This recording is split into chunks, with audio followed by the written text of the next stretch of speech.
Caring is the essence of nursing. Gene Watson's theory provides a foundation and framework for a caring nursing practice. A nurse has to have heart to begin with. With the implementation of Carita's process, nurses can provide exceptional care.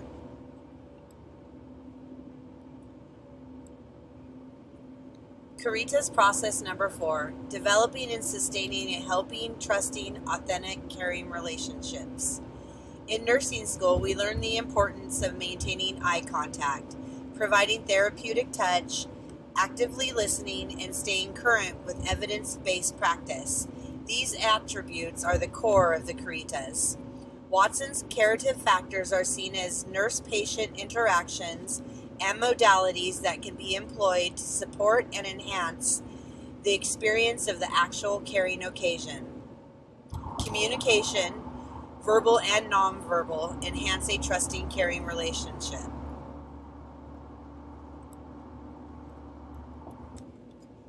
The caring science. Caring science connects the nurse, patient, family, and members of the healthcare team by engaging in authentic, human caring relationships and honoring the very humanity of the patient and their family.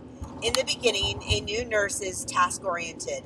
The ability to think past the next task comes with experience. After the first year of bedside nursing, a nurse starts to refine their skills. The caring science provides a pathway for a nurse to focus on different aspects of mind, body, and spirit. The caring science teaches a nurse to have heightened awareness of all facets of a situation, advancing the art and science of the nursing staff through deepening their understanding of the theory of human caring, engaging their hearts and minds, deepening their understanding of theory as the foundation for all professional nursing practices. I relate to the caring sciences with my own list of C's: care, commitment, competence, compassion, courage, and communication.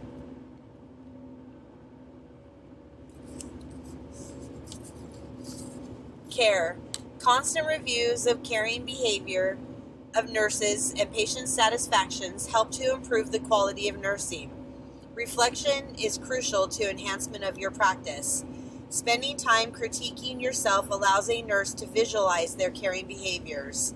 Debriefing after a tough situation will help a nurse identify caring behaviors and barrier behaviors that impede a trusting relationship.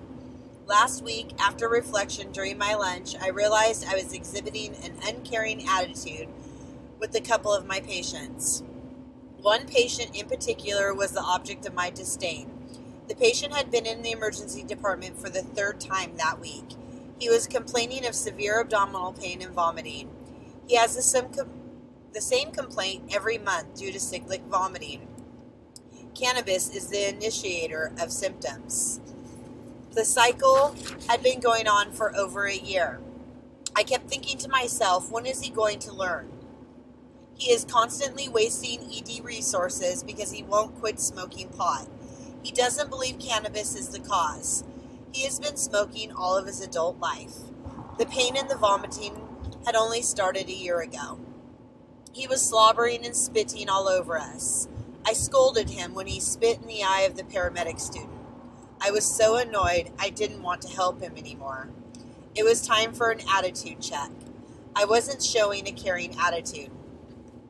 The patient wasn't going to pay attention to anything I said because of the barriers I had constructed. I decided a different approach was the only way to have a possible breakthrough with this patient. I became very caring and concerned.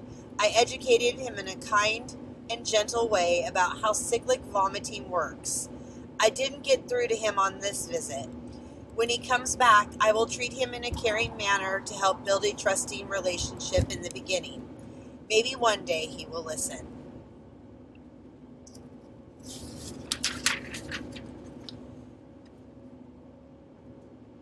Commitment.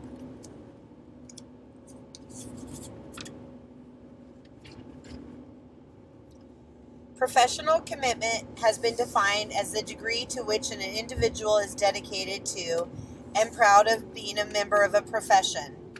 As nurses, our commitment is to our patients, ourselves, and our profession. We strive to be the best that we can be every day at work and at home. We are held to higher standards of rules by society and the boards that govern our license.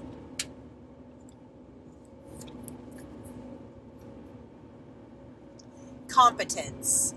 The Joint Commission described competency as the verification of the healthcare provider's knowledge, skills, and ability to carry out expected role functions in the practice setting.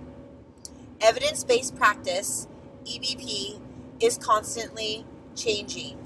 Annual policy changes at the hospital we work at reflect the new evidence. It is our responsibility to stay current with safe practices. In California, the Board of Registered Nurses, BRN, requires 30 hours of continuing education for biannual license renewal. With all of the health streams and certifications my hospital requires, I fulfill the 30 contact hours every year. The easiest way to look at it is, would you want a nurse taking care of your mother who is not competent?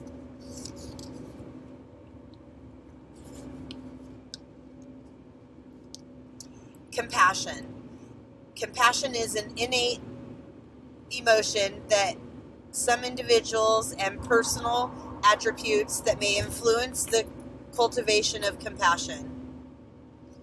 Compassion and caring go hand in hand. I don't believe that compassion can be taught. Without compassion, a nurse would still be able to care for a patient. Compassion leads to a genuine approach. A patient can feel when you don't care. Compassionate care involves a sensitivity to the distress of self and others, along with a commitment to do something about it. On the same night previously mentioned, I had another patient that was in to be treated for abdominal pain. The patient was a 60-year-old female new to the area. It was a crazy night with ED wait times of about 4 hours. She threw herself on the ground in the waiting room when she was told there was a long wait to be seen. She demanded to be treated immediately. Unfortunately, this gave me a preconceived notion of how her visit was going to be. Now, I had already given myself an attitude check after lunch. I was prepared to be the most caring nurse I could be. I decided to start by building a caring, trusting relationship. Then I set firm boundaries on what was acceptable behavior from each of us. This approach worked. The patient understood that we were going to try to help alleviate the pain, but it might take a minute to figure out a regimen that works. When she started to get pushy again, I gently put her back in place. Compassion has to have boundaries sometimes.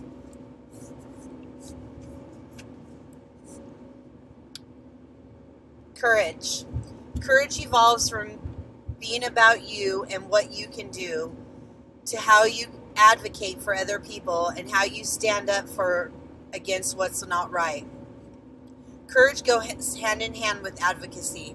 Speaking up for what is right for your patient and speaking up against what may harm your patient. Advocacy is having the courage to say something to a doctor when orders may jeopardize a patient's well-being. A couple of weeks ago, I had a patient that had 6 months of being clean from all drugs. The patient was in the ED for flank pain. The doctor ordered IV morphine for the pain. This wasn't the wrong type of treatment, but it was the wrong way to treat this patient. The patient wanted his pain treated. However, he was afraid of the euphoria that could possibly come with the administration of morphine. I told the patient about Toradol. He was excited to try it first. I asked the doctor for a new order. The doc was a little upset, then I explained why. The Toradol worked and the patient's sobriety was not compromised.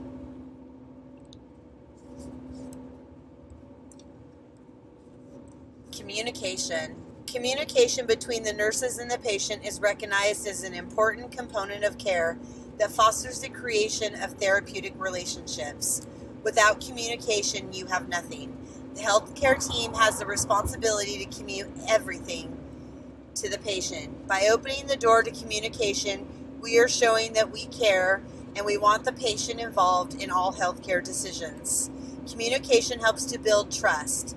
Communication between the healthcare team is just as important. The effectiveness of the communication between health professionals reduces the occurrence of errors and consequently promotes patient safety.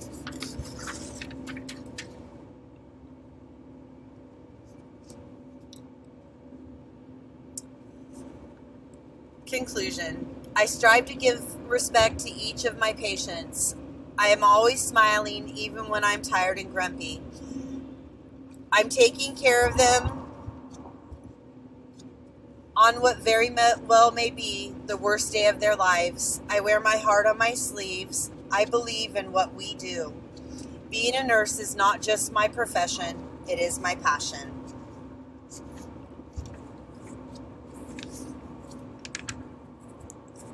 Maybe this one moment with this one person is the very reason we're here on earth at this time.